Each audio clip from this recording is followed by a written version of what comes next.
Tout le monde connaît Le Magicien d'Oz. C'est l'un des films les plus vus de tous les temps. Pourtant, la majorité ignore l'importance de l'histoire qui s'y cache. Juste le titre est déjà très révélateur. Un magicien, c'est quelqu'un qui utilise l'illusion pour faire apparaître et ou disparaître des choses. Et Oz, c'est l'abréviation pour l'once, l'unité de mesure internationale des métaux précieux, comme l'or. Donc, le titre pourrait être vu comme « L'homme qui a fait disparaître l'or ».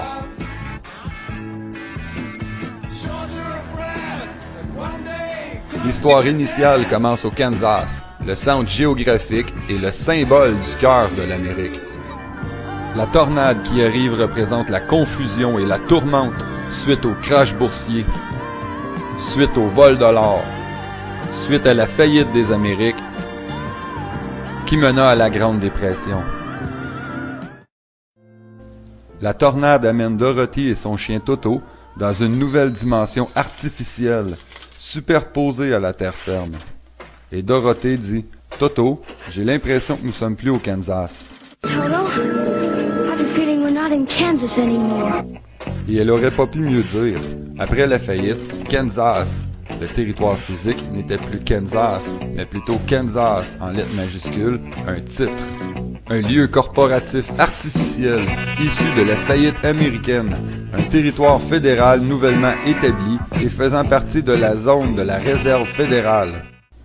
Dorothy et Toto sont maintenant dans cet état artificiel, avec les Munchkins, qui représentent ce que nous sommes dans cet état, les enfants de l'État. Et dans cet état, selon la loi, il existe une rédemption, un remède, un recours. Cela s'appelle le remboursement. Ça implique que le but de la juridiction n'est que fiscal dans le district de Columbia, a.k.a. les États-Unis, alors que Kansas, le territoire physique, n'est pas inclus dans cet État, mais que Kansas, en lettres majuscules, le titre, lui, l'est.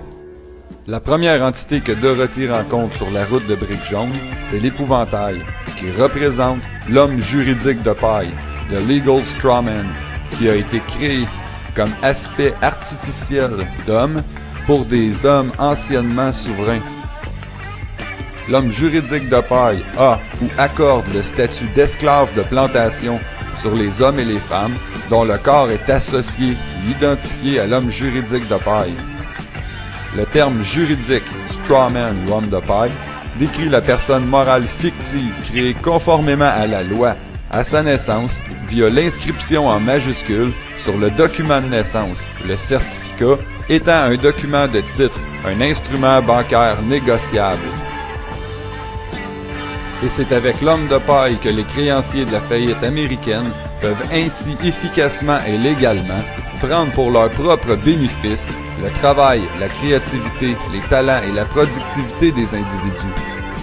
Dans le film, l'épouvantail décrit son personnage d'homme de paille en disant « des personnes sans intelligence, qui parlent trop, et bien sûr, qui sont pas trop brillantes pour faire les choses. » L'homme de paille se révèle ensuite dans la chanson classique « Si seulement j'avais un cerveau, if only I had a brain ». Les paroles incluent « Je démêlerais chaque énigme pour chaque individu, dans l'ennui ou la douleur, et dans ma tête, je penserais que je pourrais être un autre Lincoln, si seulement j'avais un cerveau. Je pourrais vous dire pourquoi l'océan est près de la côte. Peut-être que je vous servirais, peut-être que je vaudrais la peine, si j'avais un cerveau. If only I had a brain. » Le message est que, pour chaque individu qui découvre l'existence de son homme légal de paille, tous les mystères politiques et légaux, les complexités et les confusions du système commercial et de la vie commencent à se résoudre. Une fois que ce même individu prend le titre légal de son homme de paille, il ou elle peut se protéger des problèmes ou dommages légaux et naviguer dans le système de façon adéquate. La deuxième entité que Dorothy rencontre, c'est le Tin Man, l'homme de fer, l'homme d'étain.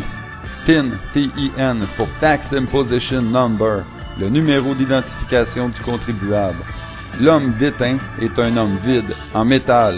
C'est un navire, un vaisseau, un véhicule. Ce ne sont que des mots du nouveau code commercial uniforme, créé et associé à l'homme de paille, associé à l'individu. De même que l'homme de paille n'a pas de cerveau, l'homme d'étain n'a pas de cœur. Tous les deux sont des personnes juridiques artificielles. La personne physique vit dans un monde, un univers créé par la nature, par Dieu, appelez ça comme vous voulez.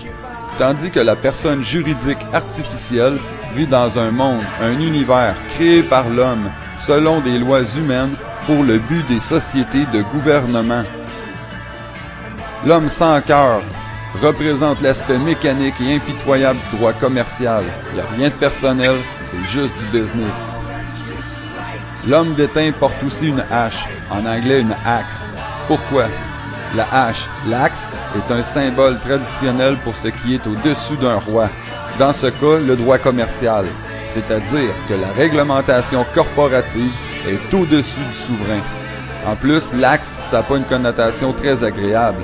À la Deuxième Guerre mondiale, l'Allemagne nazie, l'Italie fasciste et le Japon étaient l'axe du pouvoir. Et plus récemment, l'axe du mal, inventé par Bush en 2002. Pourtant, il ne s'inclut pas à l'intérieur.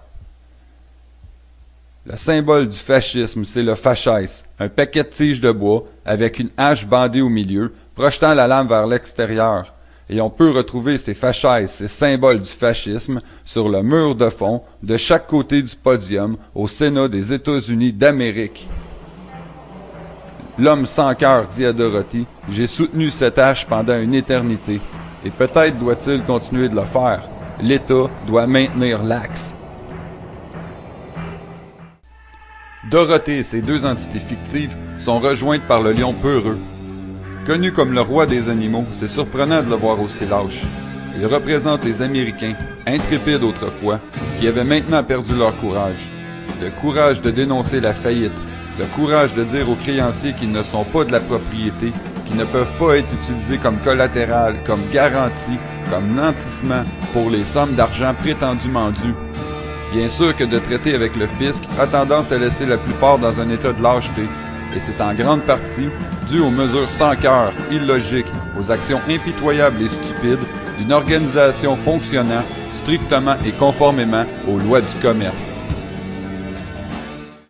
Dorothée et sa gang, pour trouver le magicien et la réponse supposée à leur prière, doivent suivre la route de briques jaunes.